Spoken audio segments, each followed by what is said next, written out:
The secrets of a successful post. Now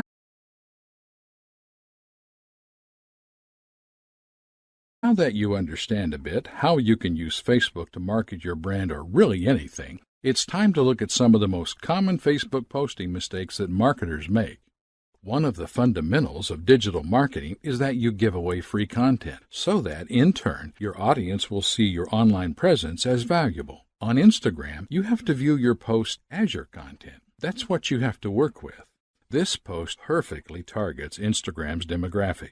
Look at how it's been structured and try to decipher why it works. What I'm attempting to draw to your attention is that nothing is actually being sold. This post is a photo of a well-dressed model. Maybe the audience comes along and likes what she's wearing, and they think it's something they would like to wear. The audience then considers this quality content, so they comment, like, or follow. If you read the text, the audience is being asked to click a link and go to a blog. A lot of them are even tagging their friends, which creates a viral reach effect for traffic.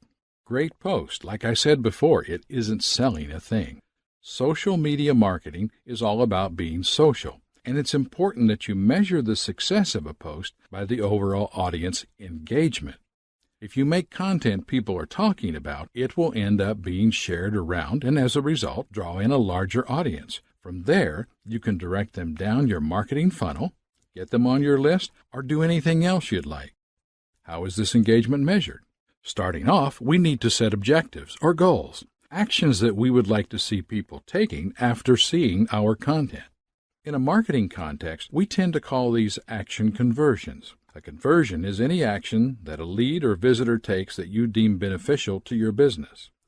For example, your conversions on Instagrams are, for the most part, the engagement supported by the platform. Here are some examples of engagements on Instagram. Receiving a like, a new follower, a user following a link to your landing page, a user playing a video. It's essential that you place focus on doing the social stuff first and understand that the sales and monetary payoff will come later. How to get people to do what we want. How would you normally get someone to do something for you? Think about that for a second. Generally speaking, you would ask them. Remember, we are marketing to people, not robots. If you scroll back up and look at the American Eagle's post, they are asking people to click on a blog post. Think of it like this. Your content is something you do for them. People love to reciprocate, so if you ask them to do something, they are more likely to do such. Asking your audience to do something is commonly known as call to action, and you should have a call to action for all of your marketing efforts when applicable. Your call to action should be easy for the audience to act upon. I will touch on this in greater detail shortly, but for now, you need to remember that the vast majority of Instagram users are on their phones. You need to keep things really simple. If you ask people to go to your blog, there needs to be a link. And when they arrive, your blog needs to be easy to navigate. This means it should be mobile-friendly to increase conversions. How to get your Instagram generating traffic. How would you normally get someone to do something for you? Social media marketing is truly a content game. At the end of the day, if you're taking bad photos with no context, then no one is going to pay any attention to your efforts. What I would recommend is that you take a long, hard look at the biggest players on Instagram and see what they're doing. Look at popular posts as well from accounts that you happen to follow. For example, Nike, National Geographic, the NBA. Study the marketing efforts of these companies. Nike uses a lot of video to further engage their audience, and National Geographic takes amazing photos. The NBA has the star factor of every NBA player to focus a lens on. So, what do all of these businesses have in common? They do what they do, and they do it well. They focus on what their demographic would enjoy and interact with. Nike does not take amazing photos like National Geographic, and National Geographic doesn't have hundreds of athletes to film. There is no one recipe for success. Find what you do well and do it the best you can. Ideas for content you can post include photos of your product, photos of people enjoying your product, quotes, infographics, and yes, even selfies. I recommend that you read this guide linked here if you're struggling for content ideas. As a general rule of thumb, most businesses start by posting photos of their product being enjoyed in some way. That is fine, but you want to move past doing just that if you want to further your audience engagement. Can you tell your business's story with photos? If, say, you own a tech company and you find yourself at an exhibition, by all means, bring a camera and document it for your audience so that they feel included. Make them feel like they're benefiting from the content of your post. Another tried and tested way to kick off an Instagram account is with a competition of some sort. This works really well if you have an audience built up on another social media platform, which you can then use to cross-promote. It's actually a very common tactic in the fashion industry. I'm sure you've seen a post along the lines of, "Post a photo wearing our clothes and enter into the running to win X, Y, and Z." These kinds of posts end up driving tons of traffic and even going viral. Benefits: you can share thousands of photos of your products or anything. Your brand becomes a trending hashtag. You will get new followers regularly and expand your audience. The social confirmation of seeing hundreds of people in the clothes or using your products will increase sales and conversions. You position yourself as an authority because of all the content you now have. Promotional strategies for Instagram. In 2012, Facebook bought Instagram for a casual $1 billion. As a result, the two platforms are very well integrated. As such, you can post Instagram photos and videos directly to Facebook and vice versa. You should make it a point to have both platforms and use them to promote one another for optimal traffic and conversions. A lot of businesses just use Instagram as a kind of company portfolio in tandem with a Facebook account. Personally, I don't have much experience with this, so I can't speak to the effect if it works as well. You can be the judge of that yourself. Promote your competitors. Social media is all about community. Businesses schooled in traditional marketing shy away from promoting their competition out of fear of losing sales. I mean, this makes sense when you're trying to lure a handful of people into a brick-and-mortar store. But there are billions of people on the Internet. The customers you will gain far outweigh those which might spend money with your competitor. We're talking about an evergreen pool of ever-expanding leads that are all around the world on the Internet. Build your community around an actionable hashtag. One of the downsides of the platform is that Instagram feeds can be quite difficult to find on your own. You might not get to use your business's name as your username, and because of that, the only way to reach new audience is if your content is shared or liked frequently. A hashtag is a great way to reach a larger audience. Your hashtag will be displayed for people searching for similar content, and because of that, it allows more and more people to discover your content and brand. Businesses post hashtags around upcoming events and things they will know attract a lot of attention. Do some research on popular hashtags for your niche or market. As an example, these 4 hashtags are likely to attract the attention of people looking to eat in Austin, Texas. This is a clever use of hashtags to draw in an audience which wouldn't have otherwise found the account. On the other hand, hashtags need to be in good taste and relevant to not just the subject matter of your content, but your brand as well. You might think that more hashtags translates to more traffic, but if people find their way to your feed through an irrelevant hashtag, they will quickly leave and never return.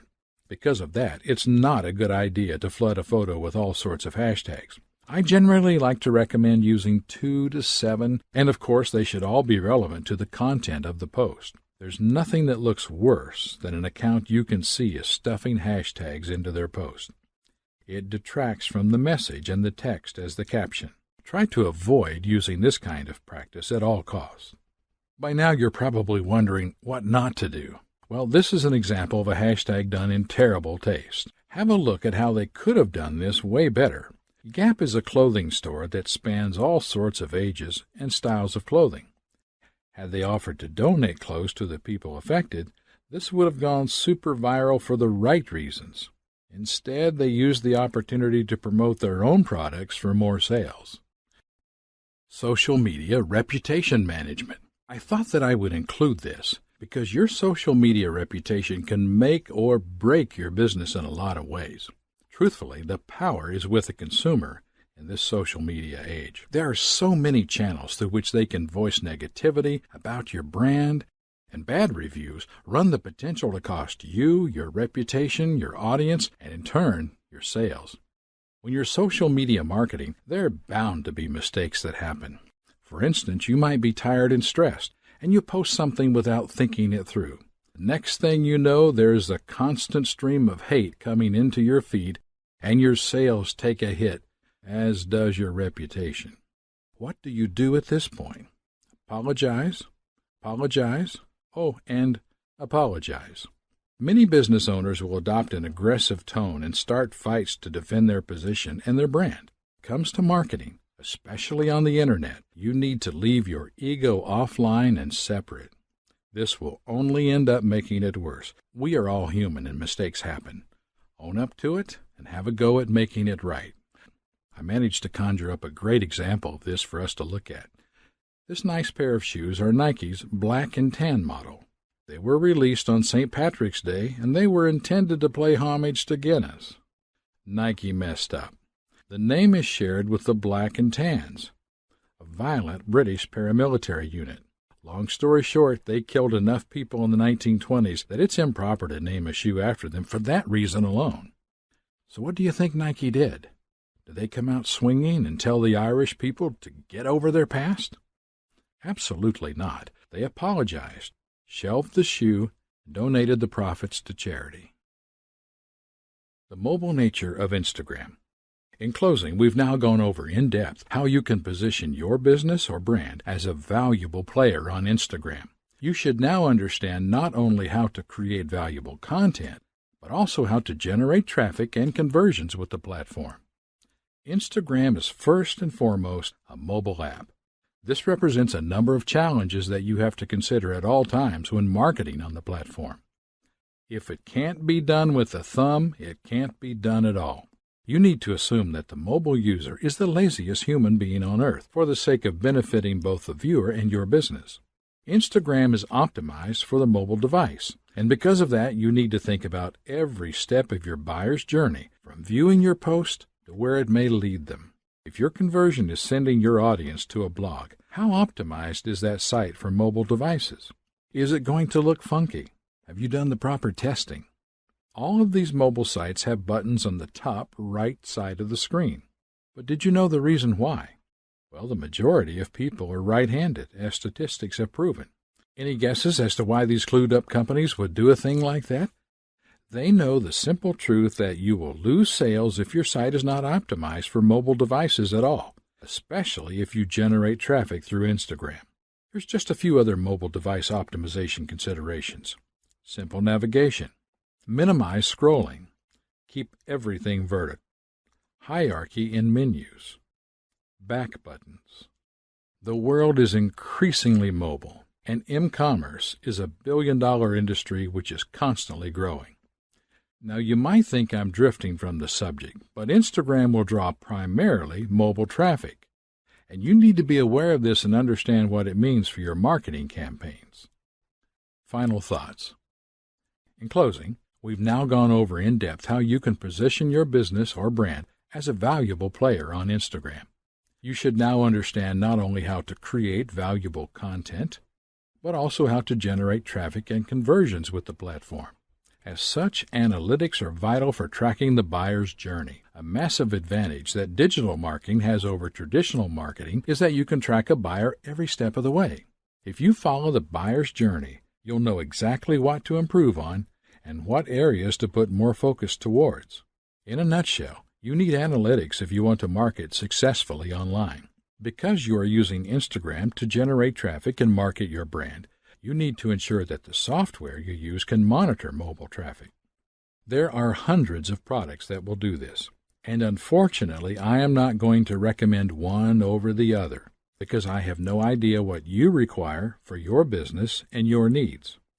I will, however, fully recommend that you take the time to do the research and invest in one. Finally, I hope this has helped you in some way with your digital marketing journey on the Instagram platform. Be sure to refer to this material again if you need to soak it up some more. Otherwise, the next step should be planning out your presence and your content for Instagram. Venture out and do some research on the popular accounts that are operating in the same market as you. Base your game plan on their positive results, and always work to improve your campaigns by monitoring your own results.